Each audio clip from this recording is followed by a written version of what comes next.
এই নারায়ণগঞ্জের যুবক ভাইদের উসিলায় কোটি মানুষ কোরআনের পথে আসুক, আমরা চাই কি চাই না? আমরা কোরআনের জন্য সব করতে পারি, সব বিলিয়ে দিতে পারি। আজকের এই 1 ঘন্টার কষ্ট আমাদের কাছে কোনো কষ্টই না, তাই না? মাশাআল্লাহ, নারায়ণগঞ্জের ছেলেরা অনেক ভদ্র। এই গণজোয়ার এগুলো কোরআনের বিজয়ের একটা সাক্ষী, বিজয়ের একটা সাইন, ঠিক কিনা? এই বিজয়কে কি কেউ ঠেকায় রাখতে পারবে? দুনিয়ার কোনো লাভের জন্য আমরা আসছি? একজনকে খুশি করার জন্য এসেছি, তিনি কে? এই বিজয়ের জন্য যদি সর্বোচ্চ স্যাক্রিফাইসের নাজরানা পেশ করতে হয়, আমরা রাজি আছি না নাই? এই যে যুবক ছেলেগুলো খেলার মাঠে যায় না, এখন আড্ডাবাজিতে যায় না, টেন্ডারবাজিতে যায় না, চাঁদাবাজিতে যায় না, উল্টাপাল্টা কোনো কাজে যায় না। এরা যাত্রা পালায় এখন আর যায় না, এরা গানের কনসার্টে যায় না, এরা কোরআনের প্রেমে পাগল হয়ে এসেছে, ঠিক কিনা? কোন বিরিয়ানির প্যাকেট আছে নাকি আজকে? তাইলে এই গণজোয়ার এটা কোরআনের পক্ষে না বিপক্ষে? আমরা কোরআনের পক্ষে থাকতে চাই কি চাই না? আল্লাহ তুমি আমাদেরকে কবুল করো, কোরআনের প্রতি ভালোবাসাকে ইসলামের বিজয়ের জন্য তুমি কবুল করে নাও। এই জন্য যুবক যারা আছে, তোমরা আগামীর বাংলাদেশ, তুমি বাংলাদেশ, তুমি বাংলাদেশ। 10 বছর 20 বছর এমন ভাবে আমরা বাংলাদেশের জন্য কাজ করব যাতে গোটা বিশ্ব বাংলাদেশের নাম শুনলে এটা একটা সমৃদ্ধ দেশ, সুখী দেশ, একটা মডেল কান্ট্রি, এই হিসেবে যেন বাংলাদেশকে এক্সাম্পল দিতে পারে, ঠিক কিনা? সেজন্য তোমাদেরকে কাজ করতে হবে খুব বেশি। অলসতা করা যাবে? কাজে কোনো লজ্জা নেই, লজ্জা হচ্ছে অলসতায়। Never underestimate any job. কোনো চাকরি, কোনো ব্যবসাকে ছোট চোখে দেখবা না, whether it small or big. ছোট চাকরি হোক, ছোট ব্যবসা হোক, আমরা করব। আমরা স্বাবলম্বী হতে চাই, নিজের পায়ে দাঁড়াতে চাই, আমরা আত্মমর্যাদা সম্পন্ন মুসলিম হতে চাই, ঠিক কিনা? কেসে এখানে লোকজন অনেক বেশি হয়ে গেছে, দাঁড়ানোর জায়গা নাই। প্রিয় ভাইরা, কি হয়েছে? কি হয়েছে? প্রজেক্টর আছে, প্রজেক্টর আছে। চুপ করে বসে যাও। এই তো ছেলেপেলেরা অনেক ভদ্র, ঠিক আছে, আওয়াজ হবে না। জায়গা না পেলে দাঁড়িয়ে শোনো। বলছিলাম যুবকরা হচ্ছে আগামীর বাংলাদেশ। কাজকে ছোট করা যাবে না, যে কোনো কাজ পেলেই করা শুরু করতে হবে। নতুন চাকরি পেলে, নতুন ব্যবসা পেলে এরপরে ধরবা, কিন্তু বাবুগিরি দেখিয়ে অলসতা করে বসে থাকা যাবে। কাজ ছোট হোক বা বড় হোক, বরকত দেয় কে? সুন্দরভাবে করলে প্রত্যেকটা কাজে বরকত আছে না নাই? যে কোনো কাজ করো না ভাই, যে কোনো কাজ করো, তা যেন হয় সবার চেয়ে সবচেয়ে সুন্দর। যে কোনো কাজ করো না ভাই, যে কোনো কাজ করো, তা যেন হয় সবার চেয়ে সবচেয়ে সুন্দর। হোক না সেটা পড়া লেখা, রঙের ভাষায় ছবি আঁকা, হোক না সেটা পড়া লেখা, রঙের ভাষায় ছবি আঁকা, হোক না সেটা সামান্য কাজ কিংবা মহত্তর, তা যেন হয় সবার চেয়ে সবচেয়ে সুন্দর। যে কোনো কাজ করো না ভাই, যে কোনো কাজ করো, তা যেন হয় সবার চেয়ে সবচেয়ে সুন্দর, ঠিক কিনা? যেটাই করি না কেন, কাজ যেন সুন্দর হয়, কাজটা যেন এক্সাম্পল স্থাপন করার মতো হয়। তাহলে ওই কাজে বরকত দিবে কে? মাইক অপারেটর কে? আরেকটু স্ট্রং করতে হবে, আরেকটু স্ট্রং করো। ঠিক আছে, আমি বলছি, আল্লাহ রাসূল সাল্লাল্লাহু আলাইহি ওয়াসাল্লাম যখন তোমাদের মতো যুবক, তিনি কি অলস ছিলেন? মা বাআসাল্লাহু নাবিয়ান ইল্লা রাআল গানাম। এই পৃথিবীতে এমন কোন নবী ছিল না যেই নবীরা ছাগল চড়ায় নাই। সুবহানাল্লাহ বলবা না? ছাগল চড়িয়েছেন আমার প্রিয় নবী মুহাম্মদ সাল্লাল্লাহু আলাইহি ওয়াসাল্লাম। মরুভূমিতে তিনি ছাগল চড়াতেন অল্প কিছু পারিশ্রমিকের বিনিময়ে। সাহাবারা বললেন, ইয়া রাসূলুল্লাহ, সব নবী ছাগল চড়িয়েছে বুঝলাম, আপনিও? আল্লাহ রাসূল বললেন, হ্যাঁ আমিও কুনতু আরাআহা আলা কারারিতি আহলি মক্কা। মক্কাবাসীদের দেয়া অল্প কিছু পারিশ্রমিকের বিনিময়ে মক্কা শহরে আমি নিজেও ছাগল চড়িয়েছি। কাজকে ডিফারেন্সিয়েট করে নাই, ছোট বড় না, কাজ যেটা পাও করতে হবে। কাজ করে খাওয়ার মধ্যে কোনো লজ্জা নেই, আছে শুধু সম্মান, ঠিক কিনা? সাউন্ড তো আরো খারাপ হয়ে গেল মনে হয়। এরকম কেন? একটা স্ট্রং এবং clean, strong and clean sound দাও। আসো আসো, ঠিক করো। তো এই জন্য যুবক যারা আছো, তোমরা আগামীর বাংলাদেশ। আল্লাহ রাসূল সাল্লাল্লাহু আলাইহি ওয়াসাল্লাম যুবক বয়সে একটা সংগঠন করেছিলেন, নাম হচ্ছে কি নাম? আরবিতে এটাকে বলে হালাফুল ফুদুল। হালাফ মানে শপথ, ফুদুল মানে ভালো কাজ, ভালো কাজের শপথ। আমরা কি পারি না অলিতে গলিতে এরকম হিলফুল ফুজুলের মতো ইসলামিক ক্লাব গড়ে তোলা? পারবো না আমরা? এগুলোর উদ্যোগে আজকে যেরকম যুব সংগঠন ও এলাকাবাসীর যৌথ উদ্যোগে প্রোগ্রাম, এরকম সুন্দর সুন্দর প্রোগ্রাম করতে হবে। শুধু আউটডোর না, এখন থেকে ইনডোর প্রোগ্রাম করার দরকার আছে না নাই? আমাদের দেশে কমিউনিটি সেন্টারে শুধু বিয়ে আর সুন্নতে খাতনা, গোটা বিশ্বে কমিউনিটি সেন্টারগুলোতে কমিউনিটির বড় বড় প্রোগ্রাম করার জন্য তারা অ্যারেঞ্জ করে।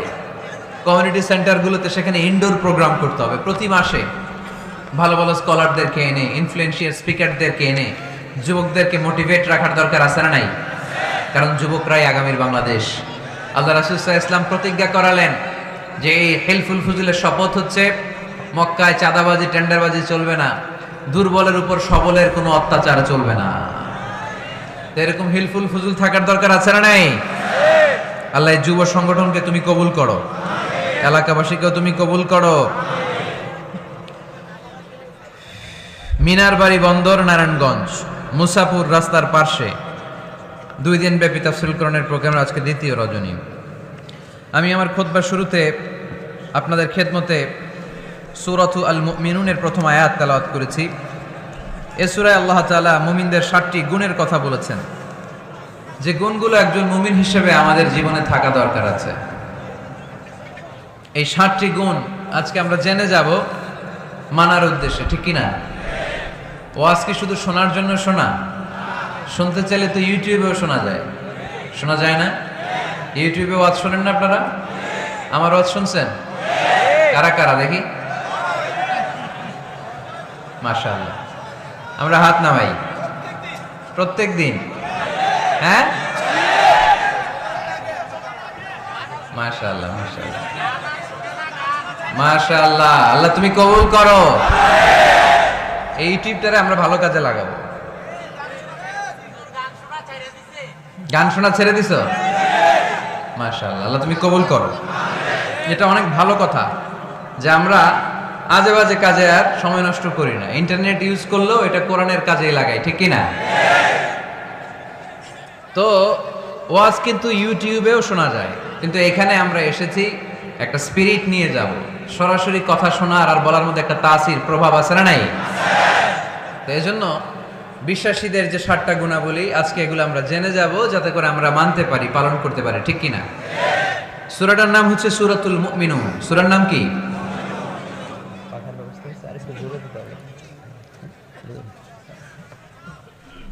সূরাতুল মুমিনুন। বিশ্বাসীদের নামে সূরা, তাই না? আবার দেখেন কাফিরদের নামেও কোরআনে সূরা আছে না নাই? কি নাম? সূরাতুল কাফিরুন আছে না? কুল ইয়া আইয়ুহাল লা আ'বুদু মা। তাহলে আমরা হলাম বিশ্বাসী। আমরা কি? আমাদের নামে একটা সূরা দিল কে? খুশি লাগে না? ভাল লাগে না অনেক? আমাদের নামে আল্লাহ কোরআনে সূরা দিয়েছেন। আবার আমাদের বিরোধী যারা কাফির, তাদের নামে আল্লাহ সূরা দিলেন। আরেকটা শ্রেণী আছে, মুমিনও না কাফিরও না, মাঝামাঝি। কি নাম? মুনাফিক। তাদের নামে সূরা আছে না নাই? সূরাতুল মুনাফিকুন। এরা বড্ড ভয়ঙ্কর। মুনাফিকের চেয়ে কাফের ভালো, মুনাফিকের চেয়ে হিন্দু ভালো, মুনাফিকের চেয়ে খ্রিস্টান ভালো। কারণ কেউ যদি কাফের হয়, আমরা জানি ও কাফের, ও ইসলামের শত্রু, এটা জানি, ওর ব্যাপারে সচেতন। কিন্তু মুনাফিক, সে বলে মুসলিম কিন্তু ভিতরে ভিতরে মুনাফিক। ঝামেলা আছে না নাই? ভিতরে এক বাইরে আরেক, তার নাম মুনাফিক। ভিতরে এক বাইরে আরেক, তার নাম ডবল স্ট্যান্ডার্ড মেনটেন করে। দুমুখো সাপ, এদিকেও আছে ওদিকেও আছে, এদিকেও যায় ওদিকেও যায়, এদিকেও নাই ওদিকেও নাই। নেহি এদার নেহি ওদার, দারমিয়ান মে সাদার বাদার। আছে না? উপর দিয়ে ফিটফাট, ভিতর দিয়ে সদরঘাট। উপর মে পাক সাফ, আন্দার মে খালাত মালাত। উপরে অনেক পাকসা, ভিতরে ঝামেলা। এরা মুনাফিক, যেদিকে বৃষ্টি এদিকে ছাতা ধরে, যখন যার কাছে টাকা পয়সা আছে তারে তেল মারে। আছে না নাই? আমরা মুনাফিক হতে চাই? আমরা মুমিন হতে চাই কি চাই না? মুমিন হয় কখন? যখন তার বিশ্বাস থাকে, ঠিক কি না? আল্লাহ বিশ্বাস, আখিরাতে বিশ্বাস। এই বিশ্বাসটা কিন্তু অনেক দামি। টাকা দিয়ে বিশ্বাস কিনা যায় না। আমরা আল্লাহর উপর বিশ্বাস রাখি, আখিরাতে বিশ্বাস রাখি, নবী রাসূলদের উপর বিশ্বাস রাখি, তাই আমরা মুমিন। বিশ্বাসটা অনেক দামি। ঈমান যার মধ্যে থাকে সে হচ্ছে মুমিন। আমল পড়ে, আগে ঈমান। আগে কি? ঈমান হচ্ছে সংখ্যা, আমল হচ্ছে শূন্য। এখন ঈমান নাই, আপনার আছে শুধু আমল। শূন্য বসাতে বসাতে বসাতে বসাতে নারায়ণগঞ্জ থেকে ঢাকা, এটার কোনো দাম আছে? 2000 শূন্য আপনি পাইছেন। 2000 ফলাফল কি? শূন্য। কারণ ঈমান নাই, সংখ্যা নাই। এবার আপনার ঈমান আছে, পেলেন একটা সংখ্যা 1, তারপর আমল করতে শুরু করলেন, পেলেন শূন্য। যাকাত দিলেন, পেলেন শূন্য। হজ করলেন, পেলেন শূন্য। দাম আছে না নাই? একের পরে শূন্য দিলে দাম আছে না? তাহলে আগে লাগবে কি? ঈমান। ঈমান মানে বিশ্বাস। বিশ্বাসটা খুব দামি। এই বিশ্বাস যেন নষ্ট না হয়, বিশ্বাসে যেন আঘাত না আসে। বিশ্বাসটা কত দামি জিনিস দেখেন। বন্ধু বন্ধুর মধ্যে যদি বিশ্বাস না থাকে, বন্ধুত্ব টেকে? কথা বলেন। স্বামী যদি স্ত্রীরে বিশ্বাস না করে, সম্পর্ক টিকে? কথা বলেন। বিশ্বাস অনেক দামি জিনিস। দেখবেন বাবা যখন তার ছোট্ট মেয়েটাকে কোলে তুলে উপরে এরকম ছুঁড়ে মারে, ছোট্ট মেয়েটা খিলখিল করে হাসে। যদি নিচে পড়ে যায় ভর্তা হয়ে যাবে, তারপরেও হাসে। কারণ মেয়েটার বাবার উপর বিশ্বাস আছে, বাবা আমারে ফেলে দিবে না, বাবা ঠিকই আমাকে কোলে তুলে নেবে, ঠিক কি না? মেয়েটার বাবার প্রতি অগাধ বিশ্বাস। ঢাকা থেকে একজন গ্রিন লাইনের বাসে উঠছে, টিকিট কাটছে কক্সবাজারের। গ্রিন লাইনের বাসের নাম শুনছেন তো না? কক্সবাজার যাবে। ব্যাগ ট্যাগ নিয়ে বাসে উঠেই দেখবেন অনেক হাই প্রোফাইলের লোকেরা ল্যাপটপ নিয়ে, টাকা পয়সা নিয়ে বাসের উপরে ব্যাগ রেখে আরামসে ঘুম দিচ্ছে। বাইরে প্রচন্ড বৃষ্টি, তার কোনো টেনশন নাই। সে যদি টেনশন করতো তাহলে ঘুমাইতে পারতো? তাহলে তো তাকায় থাকা লাগতো এরকম, দেখি তো বাসওয়ালা কই যায়। কক্সবাজারের টিকিট কাটছি, সকালবেলা উঠে যদি দেখি কক্সবাজার না নিয়ে যশোর চলে গেছে, ভেজাল আছে না? তার মোটেও টেনশন নাই, কারণ গ্রিন লাইন কোম্পানির প্রতি এই ক্লায়েন্টের অনেক বিশ্বাস। আমি আরামসে চাদর গায়ে দিয়ে একটা ঘুম দিব, সকালে ঠিকই এই গ্রিন লাইনের বাস আমাকে কক্সবাজার নামিয়ে দিবে। চিল্লায় বলেন ঠিক কিনা? তার মানে বিশ্বাসটা অনেক জরুরি। বিশ্বাসে মিলায় বস্তু, তর্কে বহুদূর। এজন্য আমরা বিশ্বাসী হতে চাই। আমরা কি হতে চাই? আর বিশ্বাসীদের নামে এই সূরাটা ডেডিকেট করলেন কে? সূরাতুল মুমিনুন। সূরাটার নাম কি? আরো জোরে বলেন, কি নাম? সূরাতুল মুমিনুন। এই সূরাটা নাজিলের একটা ব্যাকগ্রাউন্ড আছে, শানে নুজুল, কোন সময়ে কোন প্রেক্ষাপটে নাজিল হলো, এটা শুনলে সূরার তাফসীর বুঝতে আমাদের সুবিধা হবে। আল্লাহ রাসূল সাল্লাল্লাহু আলাইহি ওয়াসাল্লাম সাহাবাদেরকে নিয়ে বসা, হঠাৎ করে উমরে ফারুক মৌমাছির আওয়াজ শুনতে পেলেন, বন বন বন বন আওয়াজ। হাদিসটা এসেছে মুসনাদ ইবনে আহমদ ইবনে হাম্বলে, সুনানি তিরমিজিতে। বন বন মৌমাছির যখন আওয়াজ, উমরে ফারুক মৌমাছি খুঁজতে আরম্ভ করলেন, কিন্তু কোনো মৌমাছি উনি খুঁজে পান না। তখন উনি বুঝতে পেলেন আসলে এটা মৌমাছি না, এখনই আল্লাহ রাসূল সাল্লাল্লাহু আলাইহি ওয়াসাল্লামের উপর কোরআনের আয়াত নাজিল করতেছে কে? অনেকগুলো পদ্ধতিতে আল্লাহ রাসূল সাল্লাল্লাহু আলাইহি ওয়াসাল্লামের কাছে কোরআন এসেছে। আমরা তো মাগনা মাগনা কোরআন পাইছি, সুন্দর করে এমদাদিয়া কোম্পানি ছাপাই দিছে, আব্বা কিনা বাসায় নিয়ে আসছে, এবার আমি রমজান মাসে কোরআনের খতম দেই। আহা, আল্লাহ রাসূল সাল্লাল্লাহু আলাইহি ওয়াসাল্লাম কি এত সহজে কোরআন পেয়েছে? না, অনেক কষ্ট করে তিনি কোরআন রিসিভ করতেন। মিসলা সালসালাতিল জারাস, মাঝে মাঝে ঘন্টার ধ্বনির মতো কোরআন নাজিল হতো। প্রাইমারি স্কুল ছুটি হলে দপ্তরি ঘন্টা বাজায় না, ধাম ধাম বিকট আওয়াজ হয়। এরকম আওয়াজে যখন কোরআন নাজিল হতো, আল্লাহ রাসূল সাল্লাল্লাহু আলাইহি ওয়াসাল্লাম কোরআন রিসিভ করতে যেয়ে ঘেমে যেতেন শীতের রাতে।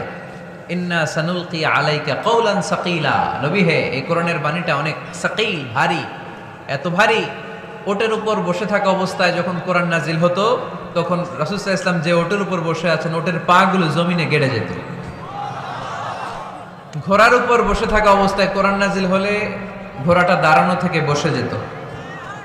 মাঝে মাঝে সাহাবাদের গায়ে হেলান দিয়ে পায়ের মধ্যে মাথা রেখে রাসূল সাল্লাল্লাহু আলাইহি ওয়াসাল্লাম শুয়ে থাকতেন। এক সাহাবীর পায়ে মাথা রেখে আল্লাহ রাসূল সাল্লাল্লাহু আলাইহি ওয়াসাল্লাম শুয়ে আছেন, তিনি টেরই পাচ্ছেন। হঠাৎ করে কোরআনের আয়াত নাজিল হতে লাগলো। সাহাবী বললেন, হঠাৎ করে আমি টের পেলাম বিশ্বনবীর মাথাটা অনেক ভারী হয়ে গেল। আমার মনে হচ্ছে যে রাসূল সাল্লাল্লাহু আলাইহি ওয়াসাল্লামের মাথার ভারে আমার পায়ের হাড্ডি ফেটে খান খান হয়ে যাবে। সুবহানাল্লাহ পড়েন। তো এই কঠিন কোরআন যখন রাসূল সাল্লাল্লাহু আলাইহি ওয়াসাল্লাম রিসিভ করতেন তিনি ঘেমে যেতেন। আবার মাঝে মাঝে সাইয়েদনা জিবরাইল আলাইহিস সালাম সরাসরি ওনার সূরাতে আসতেন কোরআন নিয়ে। হেরা পর্বতে আর সিদরাতুল মুনতাহায়, এই দুই জায়গায় আল্লাহ রাসূল সাল্লাল্লাহু আলাইহি ওয়াসাল্লাম সাইয়েদনা জিবরাইল আলাইহিস সালামের মূল আকৃতিতে ওনাকে দেখতে পেয়েছিলেন। মাঝে মাঝে স্বপ্ন যোগে আসতো এই ওহী। পর্দার আড়াল থেকে মেরাজের রাতে তিনি পেয়েছেন ওহী। মাঝে মাঝে ইউলকা ফি কুলুবি রাসূলিল্লাহ, আল্লাহ রাসূল সাল্লাল্লাহু আলাইহি ওয়াসাল্লামের অন্তরে ওহী ঢেলে দেয়া হতো। আর মাঝে মাঝে মিসলা সাউতিন নাহাল, মৌমাছির ভনভন ভনভন আওয়াজের মতো কোরআন নাজিল করতো কে? ভনভন আওয়াজ দেখে ওমরে ফারুক বুঝলেন এটা আসলে মৌমাছি না, কোরআনের আয়াত। কোরআনের আয়াত নাজিল শেষ, আল্লাহ রাসূল সাল্লাল্লাহু আলাইহি ওয়াসাল্লাম চেহারা ঘুরিয়ে সাহাবীদের দিকে মুখ করে বসলেন আর বললেন, এইমাত্র সূরাতুল মুমিনুনের শুরুর দিককার আয়াতগুলো আমার কাছে নাজিল হয়েছে। এখানে আল্লাহ তাআলা মুমিনের 7টি গুণের কথা বলেছে। কয়টি? সবাই বলতে হবে, কয়টি গুণ? আল্লাহ রাসূল বললেন, মান আকামা হুন্না দাখালাল জান্নাহ, এই 7টা গুণ যে মানবে আল্লাহ তাআলা জান্নাতুল ফেরদাউসের মালিক বানায় দিবে। আজকে এই 7টা গুণের ব্যাপারে আমরা জেনে যাব ইনশাআল্লাহ। পড়ি আর জোরে পড়ি ইনশাআল্লাহ। আর যদি আপনাদের কষ্ট হয় ওঠা বসা করবেন না, হাত তুলে দাঁড়িয়ে যাবেন, বলবেন হুজুর কষ্ট হচ্ছে। দুই একজনের কাছ থেকে শুনলেই দোয়া করে বিদায়, সংক্ষেপ করে দেবেন ইনশাআল্লাহ। তাহলে মুমিনের কয় গুণ? গলায় আওয়াজ নাই। কয়টা গুণ? শেষ পর্যন্ত এরকম আওয়াজ লাগবে, আমার আওয়াজ তোলা যাবে মাশাআল্লাহ। 7টা গুণ আজকে আমরা শুনবো। আল্লাহ শুরু করছেন, قد أفلح المؤمنون الذين هم في صلاتهم خاشعون, সফল হয়েছে তারা ঈমান এনেছে যারা। কার কথা? সফলতার মানদণ্ড আল্লাহ দিয়েছেন ঈমান। আপনি যদি টাকাওয়ালা হন আপনি সফল না যদি ঈমান না থাকে, ঠিক কি না? আপনি যদি ক্ষমতাওয়ালা হন আপনি সফল না যদি ঈমান না থাকে, ঠিক কি না? আপনি অনেক বড় সেলিব্রিটি কিন্তু ঈমান নাই, আল্লাহর মানদণ্ডে আপনি সফল না, ঠিক কি না? এজন্য আল্লাহ বলেছেন সফল হয়েছে তারা ঈমান এনেছে। আমি বলবো সফল হয়েছে তারা, আপনারা বলবেন ঈমান এনেছে যারা। আওয়াজ তুলে বলেন, সফল হয়েছে কারা? যারা ঈমানদার তারা সফল। قد أفلح المؤمنون, successful indeed are the believers. তারাই সফল যারা ঈমানদার। তবে যেন ঈমানদার নয়, তাদের 7টা বৈশিষ্ট্য থাকা চাই। কয়টা? 1 নম্বরে আল্লাহ বলছেন, আল্লাযীনা হুম ফি সালাতিহিম খাশিউন, তারা যখন সালাতে দাঁড়ায় দিন দুনিয়ার হুঁশ থাকে না, তারা ভীত সন্তুষ্ট হয়ে আল্লাহর দিকে রুজু হয়ে সালাত আদায় করে। নামাজে যখন দাঁড়াবো দুনিয়ার কোনো হুঁশ জ্ঞান আমাদের থাকতে পারবে? আমাদের হুঁশ থাকবে একদিকে, তিনি কে? সালাতে কায়েম করো, সালাতে কায়েম করো, হবে সম্মানী তুমি, হবে জান্নাতি তুমি, হবে সম্মানী তুমি, হবে জান্নাতি তুমি। দিবে কাল হাসরে শীতল ছায়া আরশে আজিম, রাব্বিয়াল আলা রাব্বিয়াল আযীম। পড়েন, রাব্বিয়াল আলা রাব্বিয়াল আযীম। আলহামদুলিল্লাহ। আল্লাযীনা হুম ফি সালাতিহিম খাশিউন, শুরু হয়ে গেল মুমিনদের 7টি বৈশিষ্ট্যের আলোচনা। 1 নম্বর বৈশিষ্ট্য হচ্ছে মুমিনরা যখন নামাজে দাঁড়ায় দিন দুনিয়ার হুঁশ থাকে না, তাদের চিন্তা তাদের ধ্যান চলে যায় একদিকে, তিনি কে? সাইয়েদনা আলী রাদিয়াল্লাহু তাআলা আনহু যুদ্ধের ময়দানে মারাত্মকভাবে জখম হলেন, আহত হলেন।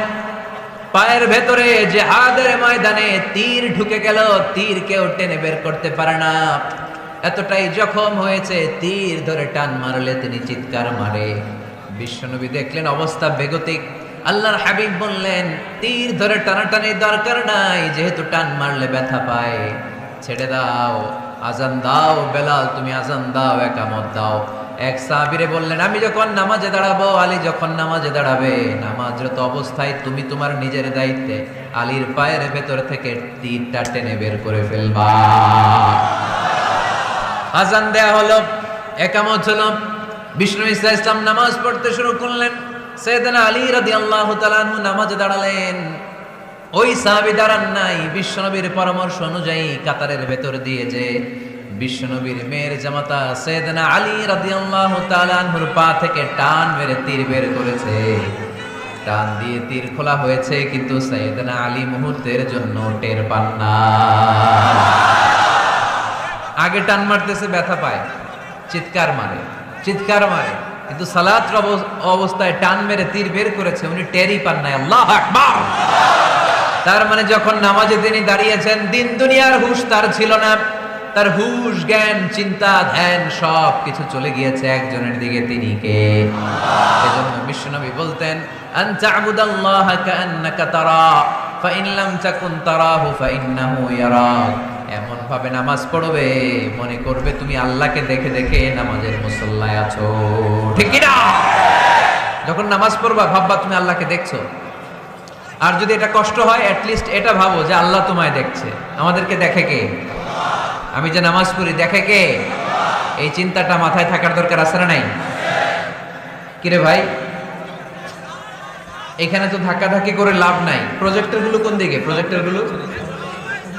প্রজেক্টর আছে ওই যে পেছনে প্রজেক্টর, ওখানে চলে যাও। এখানে দেখার জন্য যদি ধাক্কাধাক্কি করো বিশৃঙ্খলা হবে। সাউন্ড নাই। এই মাইকটা কি কাজ করে না তোমার? তো সাউন্ড পায় না কেন? আচ্ছা, সাউন্ড কম বলে যদি চিল্লাও তাহলে তো আমার কথা আরো শোনা যাবে না। ও দেখতেছে, ওকে দেখতে দাও। এত বড় গ্যাদারিং এ এইদিকে সমস্যা হবে, ওদিকে তার ছিঁড়ে যাবে, ওদিকে সাউন্ড বক্স নষ্ট হয়ে যাবে, এটা খুব স্বাভাবিক।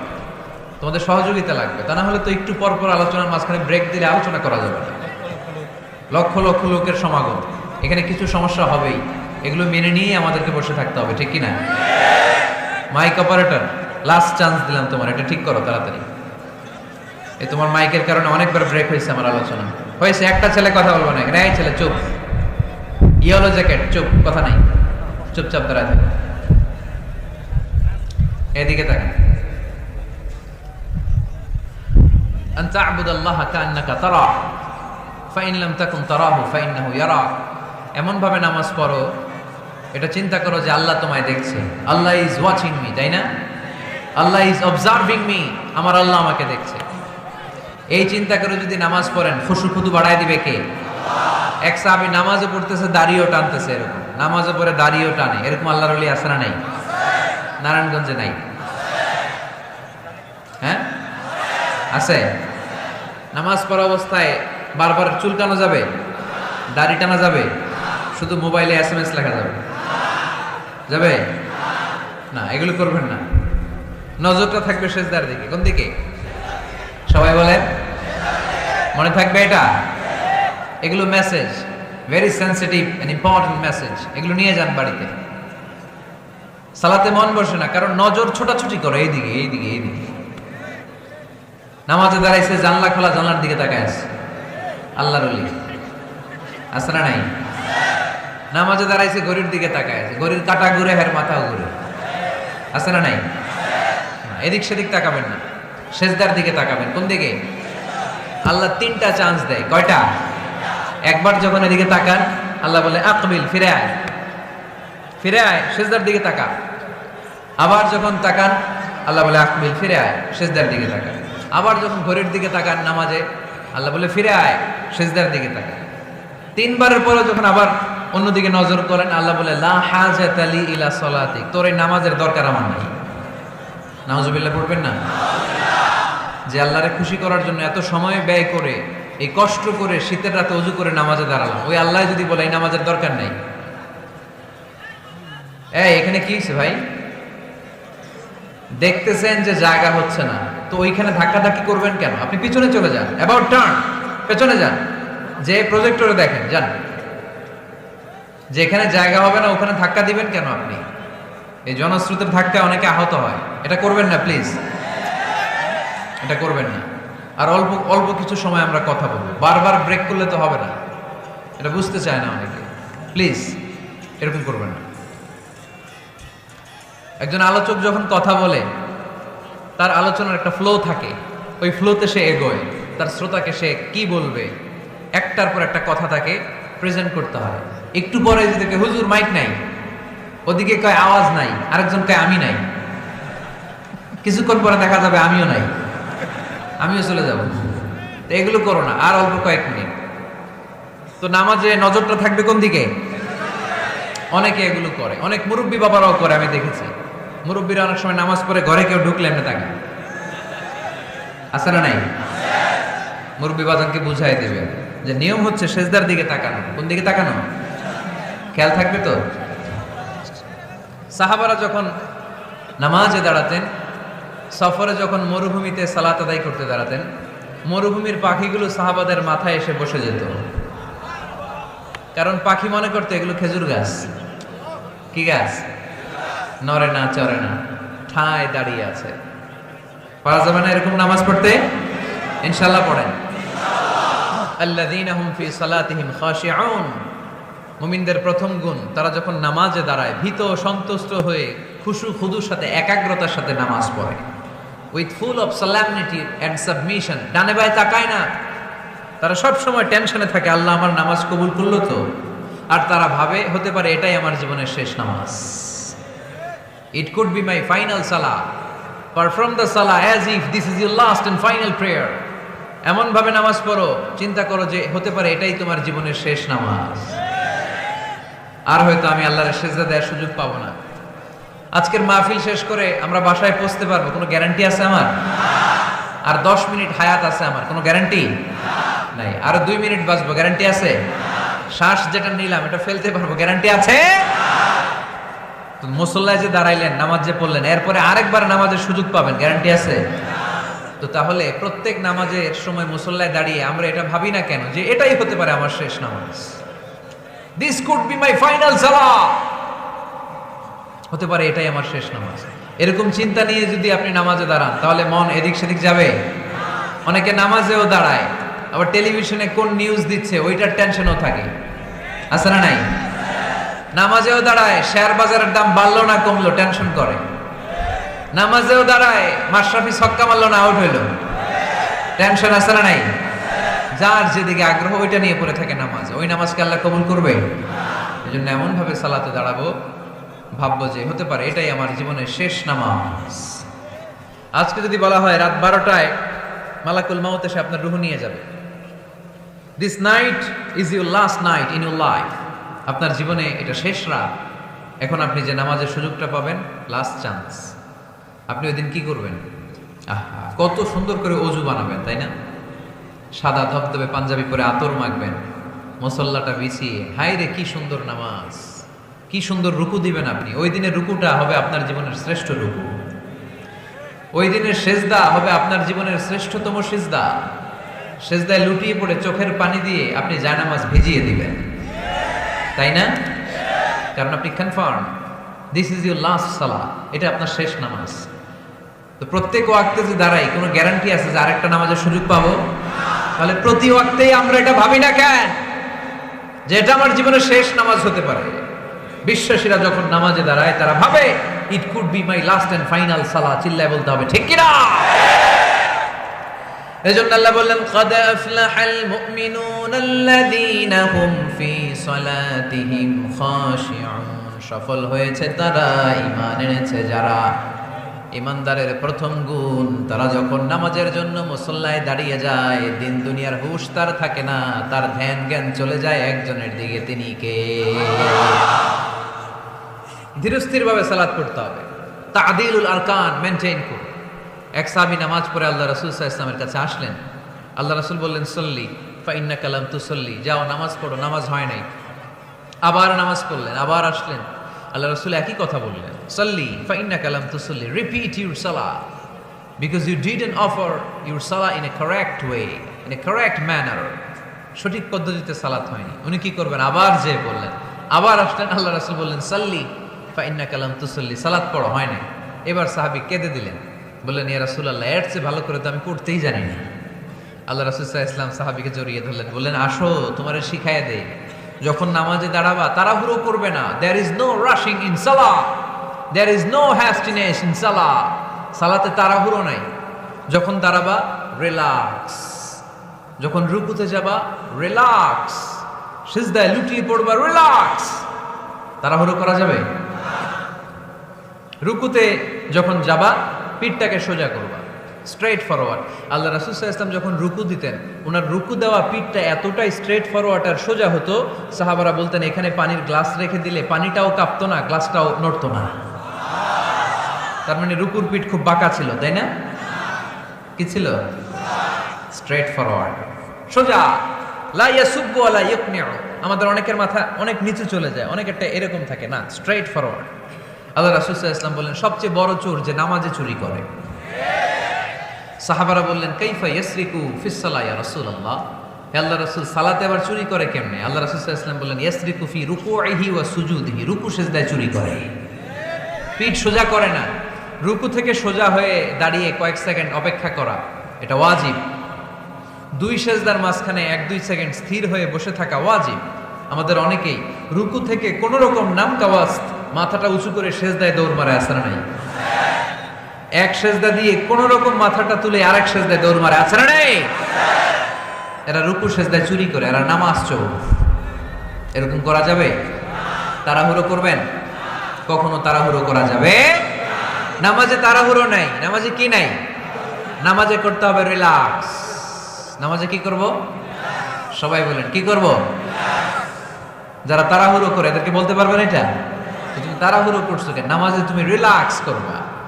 যখন রুকুতে যাবা হাত্তা তাতমাইন্না রাকিআন, রিল্যাক্সের সাথে রুকু, পিঠটা সোজা। সিজদায় লুটিয়ে পড়বা, তুমি তো আল্লাহর কাছে চলে গিয়েছো।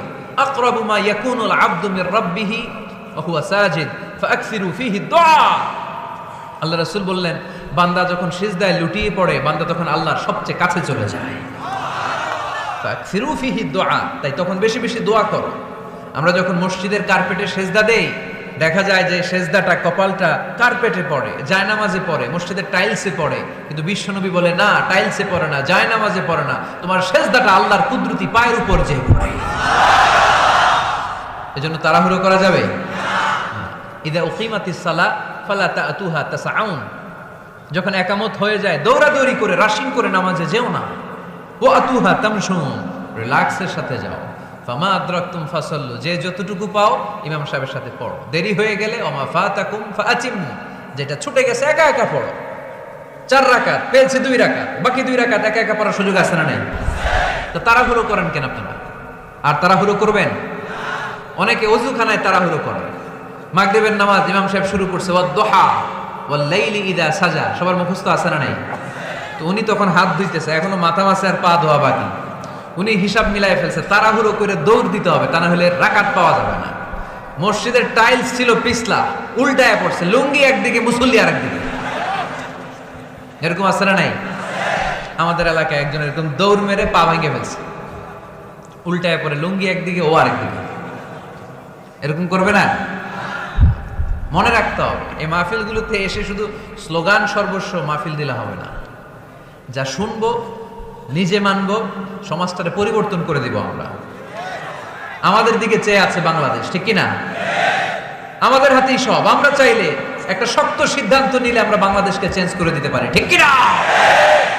এখানে বসে আছে আগামীর প্রধানমন্ত্রী, এখানে বসে আছে আগামীর নারায়ণগঞ্জের এমপি, এখানে বসে আছে আগামী দিনের এই থানার চেয়ারম্যান, ঠিক কিনা? আমরা যদি ঠিক হয়ে যাই, ঠিক থাকবে বাংলাদেশ। আমরা উল্টে গেলে পথ হারাবে বাংলাদেশ। এজন্য সালাতে যেন আমরা তাড়াহুড়ো না করি, ধীর স্থির ভাবে যেন সালাত করি। মনে থাকবে সবার? সালাতে আমরা রিল্যাক্স করব। কি করব? তাহলে মুমিন বান্দাদের 1 নাম্বার গুণ আল্লাযীনা হুম ফি সালাতিহিম খাশিউন। মুমিনরা যখন নামাজে দাঁড়ায় তারা তাড়াহুড়ো করে না, তারা ধীর স্থির ভাবে সালাত আদায় করে। রাজি আছি তো সবাই? আল্লাহ তুমি কবুল করো। তাহলে 1 নাম্বার পয়েন্ট সবার কাছে ক্লিয়ার? আচ্ছা, 2 নাম্বার আল্লাহ বললেন ওয়াল্লাযীনা হুম আনিল লাগবি মুরিদুন। মুমিন বান্দাদের 2 নাম্বার বৈশিষ্ট্য, তারা অনর্থক কাজ থেকে মুখ ফিরিয়ে নেয়। তাই না? এখানে অনর্থক কাজ গেলে আমার সওয়াব নেই, আরো গুনাহ হবে, যাব আমি? এখানে এমন কাজ গেলে আমার আমল নষ্ট হবে, যাব আমি? ওয়াল্লাযীনা হুম আনিল লাগবি মুরিদুন। মুমিন বান্দার 2 নাম্বার গুণ, মুমিন বান্দা কখনো কোনো অনর্থক কাজের দিকে যায় না। যেই জায়গায় গেলে সওয়াব হয়, মানবতার কল্যাণ হয়, সব সময় মুমিনকে ওই জায়গায় পাওয়া যায়। ওয়াল্লাযীনা হুম আনিল লাগবি মুরিদুন। অনর্থক কাজ করব না, যেটাই করব এটা যেন অর্থবোধক হয়, এটা যেন আমার কাজে লাগে, দশের কাজে লাগে, এরকম কাজ করার দরকার আছে না নাই? মিন হুসনি ইসলামিল মারই তারকুহু মা লা ইয়ানিহ। আল্লাহ রাসূল সাল্লাল্লাহু আলাইহি ওয়াসাল্লাম বললেন, ব্যক্তির ইসলামের সৌন্দর্যের মধ্য থেকে একটা বড় সৌন্দর্য হচ্ছে ব্যক্তি অনর্থক কোনো কাজ করবে না। কারণ মুমিন খুব ভালো করে জানে, যাই করে ভিডিও ক্যামেরা দিয়ে ক্যামেরা করে কে? আপনারা কি মনে করছেন যে আজকের যে মিডিয়ার ভাইরা আসছে ওদের কাছেই ক্যামেরা? ফেরেশতাদের কাছে ক্যামেরা নাই? আছে না নাই? এজন্য আল্লাহ সূরা ইয়াসিনে বললেন, ওয়া কুল্লা শাইইন আহসাইনাহু ফি ইমামিম মুবিন। দুনিয়াতে তোমরা যা করো, যেখানে যাও, যে কাজের সাথেই সম্পৃক্ত হও না, তোমাদের সব কাজগুলোকে ইমাম মুবিন নামক ভিডিও ক্যামকর্ডার দিয়ে ধারণ করে কে? আবার মুমিন জানে, মা ইয়ালফিযু মিন কাউলিন ইল্লা লাদাইহি রাকীবুন আতীদ। মুমিন জানে, মুখ দিয়ে আমি যা বলি, যে বাক্যই উচ্চারণ করি, যে শব্দ উচ্চারণ করি, ফেসবুকের কমেন্টস বক্সে যেই কমেন্টস আমি টাইপ করি, এই সবগুলো দেখে কে? রাকীবুন আতীদ নামে 2 জন ফেরেশতা আছে, সব কিছু নোট করে নেয়, ঠিক কি না? মুখে যা বলবো এটা অর্থবহ হইতে হবে, যা লিখবো তাও অর্থবোধক হইতে হবে, ঠিক কি না? এখন তো বলার চেয়ে আমরা টাইপ করি বেশি। ফেসবুকে কমেন্টস অপশন আছে না নাই? আহা, ইচ্ছা মতো কমেন্টস করে, কমেন্টসের ফুলঝুরি, গালি গালা সব মাগনা, আছে না নাই? নারায়ণগঞ্জের ছেলেরা অবশ্যই এগুলো করে না, এখানকার ছেলেরা ভালো, অনেক দেখেই বোঝা যাচ্ছে খুব শান্তশিষ্ট। কমেন্টেও আমি কি লিখলাম এ ব্যাপারে হিসাব চাইবে কে? কান দিয়ে আমি কি শুনি হিসাব চাইবে কে? চোখ দিয়ে কি দেখি হিসাব চাইবে কে? এজন্য যা মন চায় চোখ দিয়ে দেখা যাবে, যা মনে চায় মুমিন কান দিয়ে শুনতে পারে। যেন কানে শুনি সদা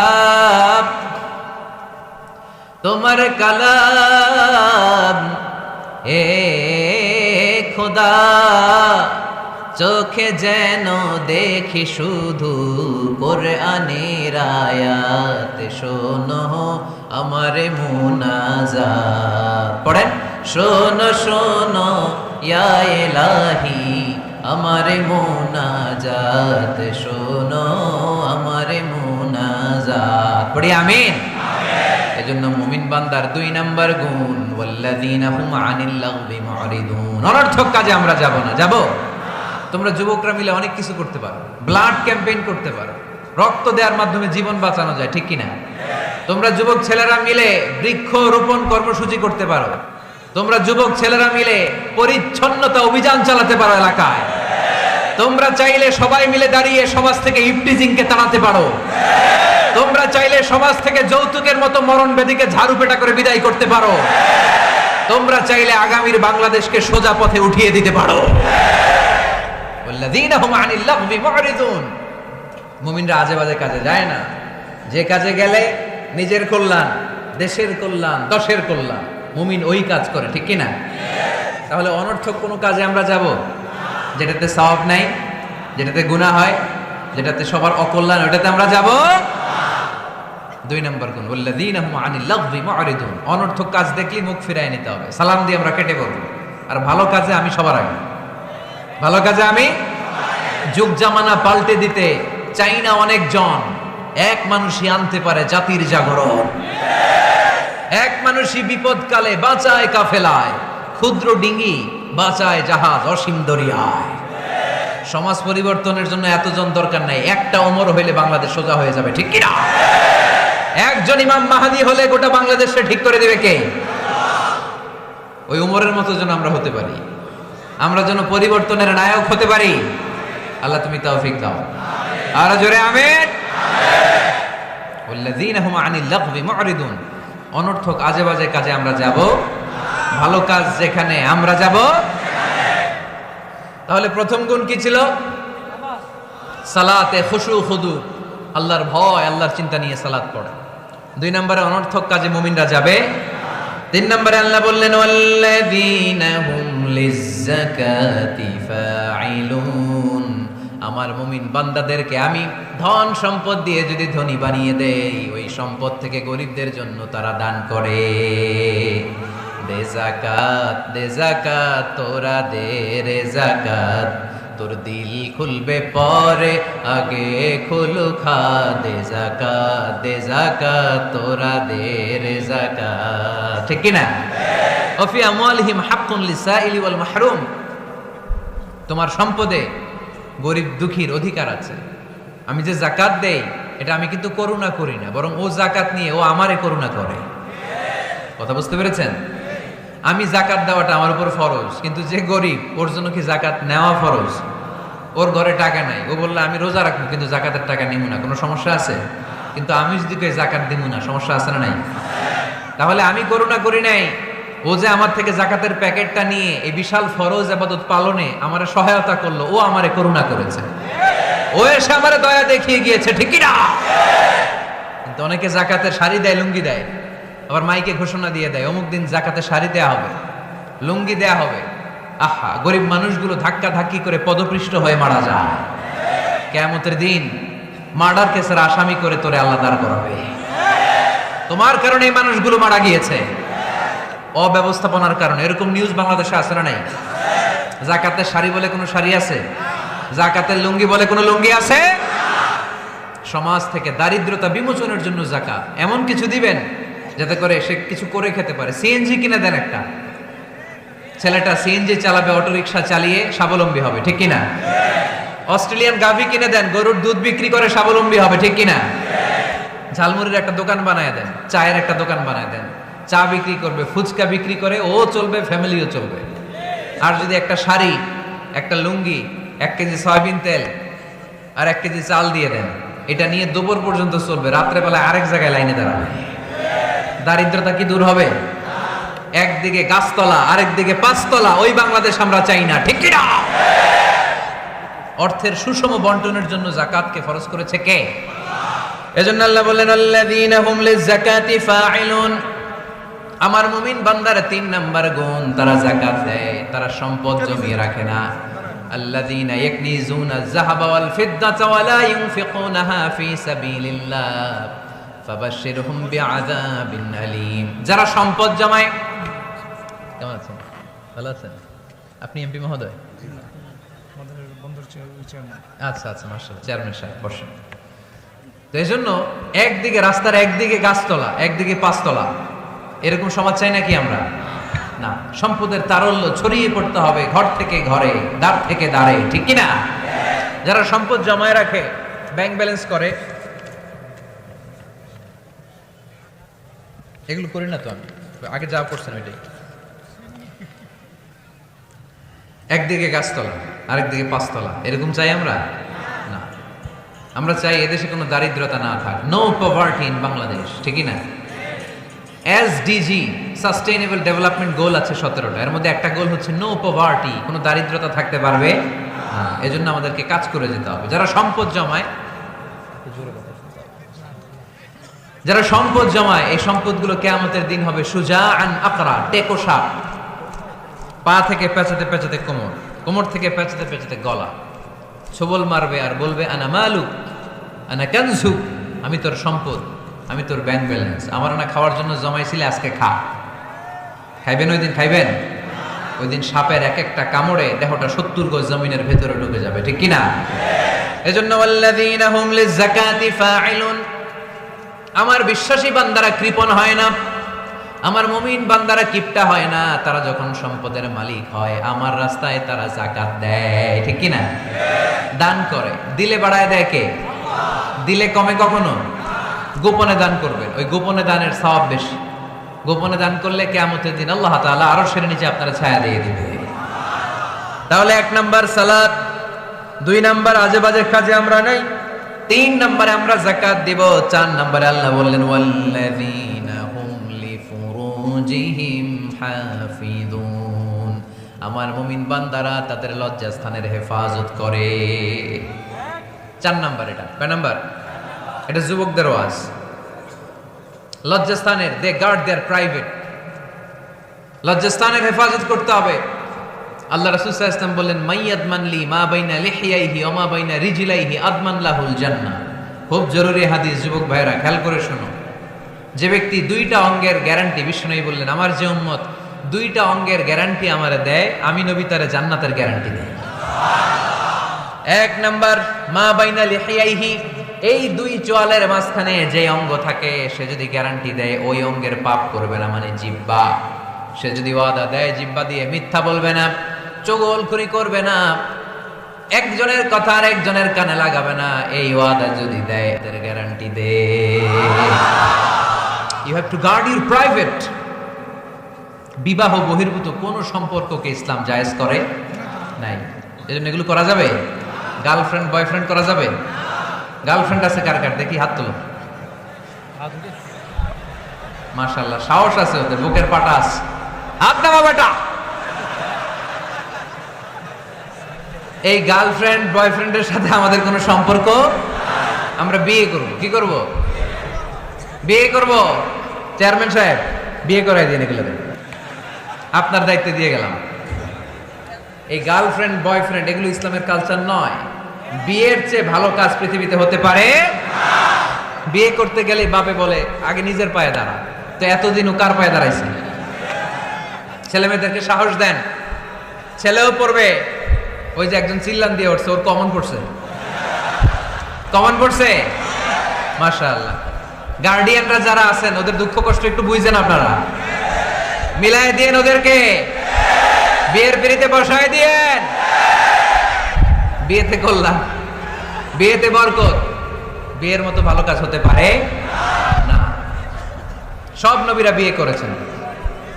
আর নিকাহ মিন সুন্নতি, বিয়ে আমার সুন্নাত। ফামান রাগিবা আন সুন্নতি ফালাইসা মিন্নি, যে আমার সুন্নতকে ভালোবাসে না সে আমার উম্মত হতে পারে না। বিয়েটাকে সহজ করে দেন। যেই সমাজে বিয়ে সহজ ওই সমাজে জিনা কঠিন, তাই না? যেই সমাজে জিনা সহজ ওই সমাজে বিয়ে কঠিন। আমাদের সমাজে জিনা করা সহজ, বিয়ে করতে লাগে 10 লাখ, জিনা করতে লাগে 1000, ঠিক কিনা? 10 লাখ টাকা ছাড়া বিয়ে করা যায় না। এটা লাগবে, ওইটা লাগবে, এই দাও ওই দাও, মোহর দাও, বিশাল অঙ্কের মোহর। 10 লক্ষ টাকা ধার্য না করলে মেয়ে দিবে না, এরকম আছে না? নাই না, এগুলো আসলে ইসলামিক কালচার না। ছেলের বাবা মেয়ের বাবা উভয়কে আমি বলি বিয়েটা সহজ করে দেন, সহজ করে দেন। ছেলে পড়াশোনা করুক, সমস্যা নাই, মেয়েও পড়ুক, কিন্তু তারা পবিত্রভাবে তাদের সম্পর্ককে মেনটেন করুক, ঠিক কিনা? তাদের এই যৌবনের তাড়নায় যে পাপের সাথে জড়াবে তার পার্সেন্টেজ গুণা বাবা হিসেবে আপনার কাঁধেও আছে না নাই? এজন্য বাবারা সাবধান, মায়েরা সাবধান, বিয়েটাকে সহজ করেন। এই এলাকার যুব সংঘ যারা আছো, তোমরা একটা ক্যাম্পেইন করবা এই মাহফিলের পরে, টাইমলি ম্যারেজ ক্যাম্পেইন।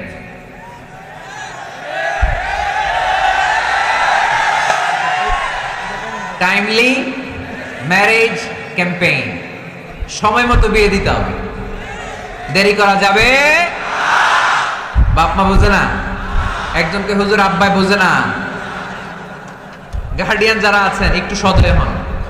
ওরা যে পাপের সাথে, পাপের রাস্তা যে ওরা চিনে যাচ্ছে, পাপের পথে যে জড়িয়ে যাচ্ছে, আল্লাহর সুপ্রিম কোর্টের কাঠগড়ায় আসামি করে আল্লাহ সেদিন আপনারা দাঁড় করাবে। ওয়াল্লাযীনা হুম লিফুরুজিহিম হাফিযুন, দে গার্ড देयर প্রাইভেটস। মুকদ্দামাতুল হারামে হারাম, এট এ গ্ল্যান্স। একটা নারীর দিকে চোখ পড়ে যাওয়া এটা হারাম না, কিন্তু এই চোখ পড়ার কারণে এটা জিনার দিকে নিয়ে যাবে, এজন্য এটাকেও হারাম করেছে কে? মুকদ্দামাতুল হারামে হারাম, এই নজরটা বড় খারাপ।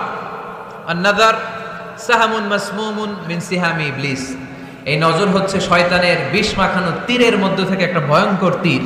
এই তীর দিয়ে শয়তান যুবক আর যুবতীদেরকে কাবু করে ফেলে। আমরা শয়তানের হাতে ধরা দিতে চাই না, আমরা বিয়ের মতো পবিত্র বন্ধনে আবদ্ধ হতে চাই, ঠিক কিনা? এটা জান্নাতি সম্পর্ক। আমাদের আদি পিতা আদি মাতা তাদের প্রথম বিয়ে হয়েছে জান্নাতে, এজন্য আমরা বিয়ে করতে চাই। আমরা পরকীয়ায় জড়াতে চাই না, আমরা গার্লফ্রেন্ড বানাতে চাই না, আমরা অবৈধ সম্পর্কে জড়াতে চাই না, আমরা বিশ্ব ভালোবাসা পালন করতে চাই না। এগুলো হারাম। হারাম আছে যেখানে আমরা যাব না, হালাল আছে যেখানে আমরা যাব। আল্লাহ তুমি কবুল করো। ওয়াল্লাযীনা হুম লিফুরুজিহিম হাফিজুন, কয়টা গেল? বাকি আছে কয়টা? শুনবেন। এরপরে আল্লাহ বললেন ওয়াল্লাযীনা হুম লিআমানাতিহিম ওয়া আহদিহিম রাউন। মুমিন বান্দারা কখনো আমানতের খেয়ানত করে না, ঠিক কি না? আমানতের খেয়ানত করে, আমানতের হেফাজত করে। ইন্নাল্লাহা ইয়া'মুরুকুম আন তুআদ্দুল আমানাতি ইলা আহলিহা। আল্লাহ আদেশ করেছেন আমানতদারের কাছে কিছু রাখা হলে সেজন্য আমানত পৌঁছে দেয়। আপনার বন্ধু আপনার কাছে একটা ল্যাপটপ রেখে গেল, এসে বলল 2 মাস পরে এসে বলল বন্ধু ল্যাপটপটা দাও। ঠিক যেমন যেমন সে দিয়েছে তেমন তেমন আপনি দিবেন, ঠিক কি না? এটার নাম আমানত। লা ঈমানা লিমান লা আমানাতা লা। যার আমানতদারিতা নাই ওর ঈমানই নাই। এজন্য খবরদার। আল্লাহ রাসূল সাল্লাল্লাহু আলাইহি ওয়াসাল্লাম ছিলেন আমানতদার। এজন্য মক্কার লোকেরা আল্লাহ রাসূল সাল্লাল্লাহু আলাইহি ওয়াসাল্লামকে উপাধি দিয়েছিল আস-সাদিক আল আমিন। আল আমিন মানে আমানতদার, the most trustworthy personality in Mecca city. Mecca শহরের সবচাইতে আমানতদার। আমানতদারদেরকে সবাই ভালোবাসে। আমানত অনেকে মনে করে আমার কাছে 50,000 টাকার একটা বান্ডিল কেউ রেখে গেল, কয়দিন পরে নিয়ে গেল, এটা আমানত না। সব কিছু আমানত। আপনার সম্পদ আছে, এই সম্পদ আপনার কাছে আমানত রেখেছে কে? আপনার স্ত্রী আছে, এই স্ত্রী আপনার কাছে আমানত। আপনার সন্তান আপনার আমানত। আপনার ক্ষমতা আছে, এই ক্ষমতা আপনার কাছে আমানত। যিনি ইমাম সাহেবের কাছে মসজিদ আমানত। যিনি চেয়ারম্যান সাহেব, ওনার কাছে ওনার ইউনিয়ন পরিষদ আমানত, ঠিক কিনা? যিনি প্রধানমন্ত্রী, ওনার হাতে 56,000 বর্গ মাইলটা আমানত। এটা অনেক বড় বিষয়। যার যা দায়িত্ব ওইটা আমার কাছে আমানত। আমার কাছে এই তাফসীরের মঞ্চটা আল্লাহর দেয়া আমানত। যে হাফেজে কোরআন, তার সিনার ভিতরে আল্লাহর কোরআনটা আমানত। ওয়াল্লাযীনা হুম লিআমানাতিহিম ওয়া আহদিহিম রাউন। যাকে আল্লাহ যেই নিয়ামত দিয়েছে সবটাই আমানত। মুমিন এই আমানতের খেয়ানত করে। আমানতের খেয়ানত করে যারা মুনাফিক, তাদের বৈশিষ্ট্য হচ্ছে ইযা আতুমিনা খানা। আমানত রাখলে খেয়ানত করে। এরকম আছে না নাই? মক্কায় সবাই মিলে আল্লাহ রাসূল সাল্লাল্লাহু আলাইহি ওয়াসাল্লামের বাড়িতে আমানত রেখে যেত। যেদিন রাতে আল্লাহ রাসূল সাল্লাল্লাহু আলাইহি ওয়াসাল্লাম হিজরত করবেন, ওই দিন রাতে উনি ওনার মেয়ের জামাতা সাইয়েদনা আলী রাদিয়াল্লাহু তাআলা আনহুকে এই আমানতদারিতার বিষয়গুলো বুঝিয়ে দিয়েছিলেন আর বলেছিলেন, আলী, এত মানুষের এত জিনিস আমার বাসায়, আজ রাতেই আল্লাহ হিজরতের আদেশ দিয়েছেন, কিন্তু আমি তো এগুলো পৌঁছে দিতে পারবো না রে আলী। আমার জায়গায় তোমারে আমি এগুলোর আমানতদার বানিয়ে মক্কা থেকে মদিনায় হিজরতে চলে গেলাম। সাইয়েদনা আলী রাদিয়াল্লাহু তাআলা আনহু 3 দিন সময় নিয়েছেন এই আমানতগুলো পৌঁছাতে। কয়দিন? সুবহানাল্লাহ পড়তে পারলেন না? এত ভালোবাসতো মক্কার লোকেরা আল্লাহ রাসূল সাল্লাল্লাহু আলাইহি ওয়াসাল্লামকে। অনেকে ছিল কাফির আর মুশরিক, দল করতো আবু জাহেলের, দল করতো কার?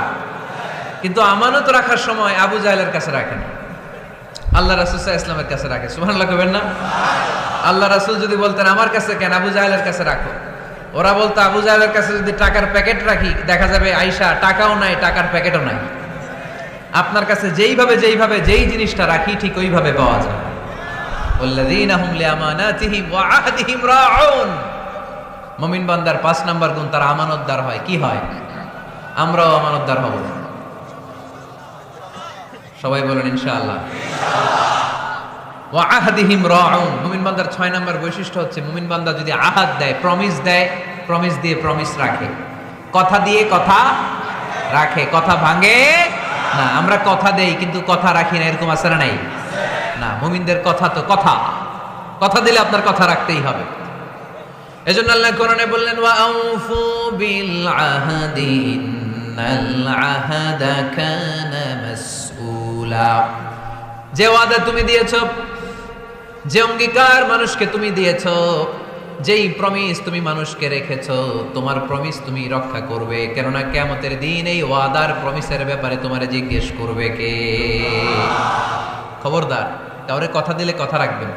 বন্ধুকে কথা দিলে কথা রাখুন, সন্তানকে কথা দিলে কথা রাখুন, স্ত্রীকে কথা দিলে কথা রাখুন। কিন্তু এই দেশে কেউ কথা রাখে না, তাই না? এজন্য কথা রাখার প্র্যাকটিস যেন আমরা করি। সাইয়েদনা ইসমাঈল আলাইহিস সালাম উনি কোনোদিন ওয়াদা দিয়ে ওয়াদা ভঙ্গ করে। এজন্য আল্লাহ কোরআনে বললেন ওয়াজকুর ফিল ইসমাঈলা ইন্নাহু কানা সাদিকাল ওয়াদি ওয়া কানা রাসূলান নাবিয়্যা। পড়েন আল্লাহু আকবার। ও নবী কিতাবে সাইয়েদনা ইসমাঈলের কথা উল্লেখ করেন, কারণ তিনি কোনোদিন ওয়াদা ভাঙেন নাই, যত ওয়াদা দিয়েছেন সবটাই পূরণ করেছে। ইসমাঈল আলাইহিস সালাম এর এক ব্যক্তির সাথে ওয়াদা দিলেন যে আগামীকাল বিকেলে আসরের সালাতের পরে এই গাছের নিচে আমরা দুজন মিট করব, ওয়াদা। তো তার পরের দিন আসরের সালাতের পরে ইসমাঈল আলাইহিস সালাম ওই গাছের নিচে যে দাঁড়িয়ে রইলেন, কিন্তু ওই লোকটা আর আসলো না।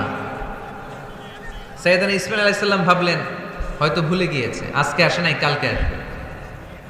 ইসমাঈল আলাইহিস সালাম তার পরের দিনও আসরের পরে ওই গাছের নিচে যে হাজির, কিন্তু লোকটা আসেনি। ইসমাঈল আলাইহিস সালাম ভাবলেন আজও হয়তো ভুলে গিয়েছে। উনি তার পরের দিনও যে ওই লোকের জন্য দাঁড়িয়ে রইলেন, তারপরের দিনও দাঁড়িয়ে রইলেন। এইভাবে 5 দিন 10 দিন নয়, টানা 30 দিন তিনি ওই লোকটার জন্য গাছের নিচে অপেক্ষা করেছে। আহাদিহিম রাউন, ওয়াদা দিলে আমার ওয়াদা রাখতে হবে, কারণ মুমিনের কথার দাম আছে না নাই। এজন্য মুমিনের 5 নাম্বার গুণ আমানতদার হবে, 6 নাম্বার গুণ ওয়াদা দিলে ওয়াদা রাখবে, সর্বশেষ গুণ হলো ওয়াল্লাযীনা হুম আলা সালাওয়াতিহিম ইউহাফিযুন। মুমিন বান্দা কখনো নামাজ নষ্ট করে না, ঠিক কি না? ওয়াল্লাযীনা হুম আলা সালাওয়াতিহিম ইউহাফিযুন, সালাতকে তারা হেফাজত করে। দেখেন আল্লাহর বর্ণনা ভঙ্গি কত সুন্দর। শুরু করছিল কি দিয়ে? সালাত দিয়ে, আবার শেষ করতেছে। শুরুতে বলছে সালাতে খুশু খুদু, আল্লাহর দিকে মনোযোগ থাকে, শেষে বলতেছে সালাত কামাই দিবে না। ওয়াল্লাযীনা হুম আলা সালাওয়াতিহিম ইউহাফিযুন, মুমিনরা সালাত হেফাজত করে। তারা সব কামাই দিতে পারে, কিন্তু সালাত কামাই দিতে পারে না। কারণ গোটা দুনিয়াটারে আমাদের জন্য সেজদার জায়গা বানিয়েছে কে? কিয়ামতের দিন আউয়ালু মা ইউহাসাবু বিহিল আবদু ইয়াউমাল কিয়ামাতি আসসালাম। কিয়ামতের দিন সর্বপ্রথম যেই জিনিসটার হিসেব আল্লাহ চাইবেন সেটা হলো সালাত। সেটা কি? কুরবানির গোশতের সাথে যেটা খায়, তাই না? নামাজ, এটার হিসেব আগে। ফাইন সালুহাত সালুহা সাইরু আমালি। সালাতের হিসাব যদি সহজ হয়, পুরো আমলনামাটারে সহজ করে দিবে কে? সালাতের হিসাব দিতে যে যদি আপনার গন্ডগোল লেগে যায়, পুরো আমলনামায় গন্ডগোল পাকায় দিবে কে? এজন্য মুমিন সব নষ্ট করতে পারে, সালাত নষ্ট করতে পারে। যে কোনো জায়গায় সালাতের সুযোগ আছে না নাই? মসজিদে পড়লে কবুল করে কে? রাস্তায় পড়লে কবুল করে কে? বাজারে পড়লে কবুল করে কে? আল্লাহ বলেন এই 7টা গুণ যদি কেউ অর্জন করে, উলাইকা হুমুল ওয়ারিসুনাল্লাযীনা হুম ইয়ারিসুনাল ফিরদাউসা হুম ফিহা খালিদুন। এই মুমিন বান্দার 7টা বৈশিষ্ট্য যদি কারোর মধ্যে কেউ ধারণ করতে পারে, দুনিয়ার বুকে থেকেই সে জান্নাতুল ফেরদাউসের মালিক হয়ে যাবে, ওয়ারিস হয়ে যাবে। ওয়ারিস, মাঝে মাঝে রাস্তাঘাটে দেখবেন লেখা ওয়ারিস সূত্রে এই জমির মালিক আব্দুর রহমান। আপনাদের জন্য একটা সুখবর আছে, হুজুর একজন হিন্দু যুবক আপনার কাছে মুসলিম হতে যাচ্ছে।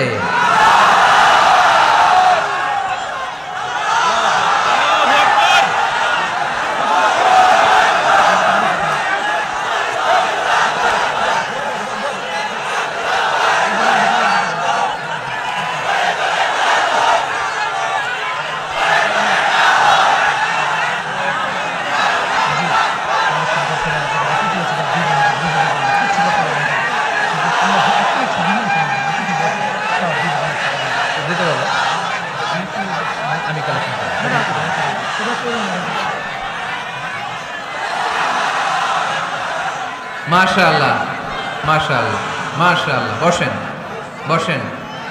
আমাদের সৌভাগ্য যে একজন হিন্দু ভাই আজকের মাহফিলে শাহাদা বাক্য পাঠ করে মুসলমান হতে চায়। আলহামদুলিল্লাহ। এই সুন্দর দৃশ্য আমরা সবাই দেখতে চাই না? বসেন, একজন উঠবেন না, একটা আওয়াজ হবে না, একটা আওয়াজ আমি শুনতে চাই না। বসেন। মুমিন বান্দার কয়টা গুণ? জোরে বলেন, আরো জোরে বলতে হবে, কয়টা? এই 7টা গুণ যদি কেউ অর্জন করে, ওয়ারিস সূত্রে সে জান্নাতি। মাঝে মাঝে জমির মধ্যে লেখা রাস্তাঘাটে এই জমির মালিক ওয়ারিস সূত্রে আব্দুল কুদ্দুস লেখা থাকে না? ওয়ারিস সূত্রে, এটার মানে কি জানেন? বাপের কাছ থেকে পাইছে, ঠিক কিনা? আল্লাহ বললেন ওয়ারিস হয়ে যাবা। জান্নাতুল ফেরদাউস। বাবা মারা গেলে যেমনি সন্তান সম্পদের মালিক, তুমিও মারা গেলে জান্নাতের মালিক। এজন্য এই 60টা গুণ আমাদের মধ্যে থাকার দরকার আছে না নাই? আমাকে এবার শোনাইতে হবে। 1 নাম্বার কি ছিল? খুশু খুদুর সাথে সালাত। 2 নাম্বার অনর্থক কাজ থেকে বিরত থাকা। 3 নাম্বার যাকাত দেওয়া। 4 নাম্বার লজ্জাস্থানের হেফাজত। 5 নাম্বার আমানতদার হওয়া। 6